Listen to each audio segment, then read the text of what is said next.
Bismillahirrahmanirrahim. Assalamu alaikum students. Hope you all are fine. Open your Science Fact File 3 textbook page number 16. Today we are going to start new chapter Reproduction in Plants and the topic is Structure of Flower. Firstly, we will discuss what reproduction is. What does mean by reproducing? So, re means again and production means to form or to make. So, reproduction is a biological process that all living organisms undergo to produce new species that are similar to their parents. Now, what is significance of reproduction? Why living organisms reproduce? Importance of reproduction is to maintain the balance of environment. Living organisms reproduce to continue their species by replacing those who die. Today we will discuss reproductive organ of a plant. So, the reproductive organ of a plant is flower. Now we will discuss parts of flower. Flower is reproductive organ of a plant. Though flowers are of different shape, size and color, most flower have same basic part. Let us get familiar with the parts of a flower. Look at the diagram given in your book. Main parts of flower are petal, sepal, carpel, stamen and nectary. We shall discuss petal first. Petals basically surround the reproductive parts of a flower that are carpel and stamen. Remember, reproductive part of a plant is flower and the reproductive organs of flower are carpel and stamen. We will discuss them in detail further. Okay. Sepal. What is now sepal?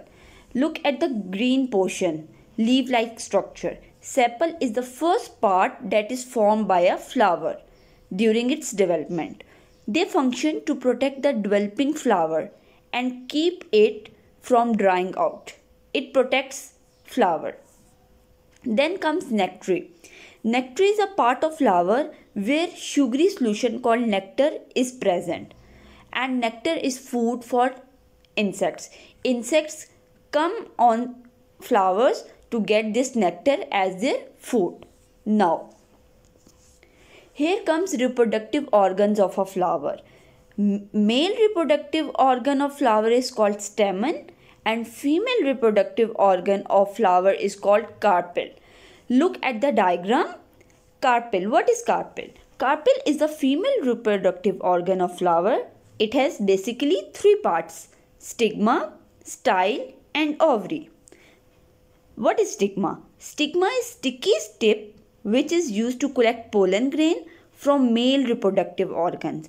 Pollen grains from male reproductive organ come at stigma and stick there. Then comes style. Style is a long tube that connects stigma and ovary. And then is ovary. Ovary is present at the base of carpel. It is a place where female gametes are formed. Okay. Then comes, and these female gametes are called ovules. Okay. On fertilization, this ovule develop into seed and ovary becomes mature and it becomes fruit. Ovary becomes edible portion of the fruit and ovary surrounds the seed. Remember class, after fertilization, this ovule will develop into seed and ovary will develop into fruit. Then comes structure of stamen. Stamen is male reproductive organ of a flower which consists of two parts, anther and filament. Anther produces the pollen grain which contain male cell gametes. Okay, anther is that place where male gametes are formed and filament is long tube that supports the anther. That's all today. Now class, take out your science classwork notebook. We will write answers of question 1, 2 and 3 of test yourself given at page 17 on our notebooks. First question is, what is importance of flower? Flower is basically reproductive part of a plant. So it plays its role in continuation of plant population. Then comes what is male reproductive organ of a flower, stamen, and what is female reproductive organ of a flower, carpel. Then comes what is nectar. Basically, nectar is a sugary solution that is formed in nectary that is present at the base of a flower. Nectar is food for all insects. Insects come on flower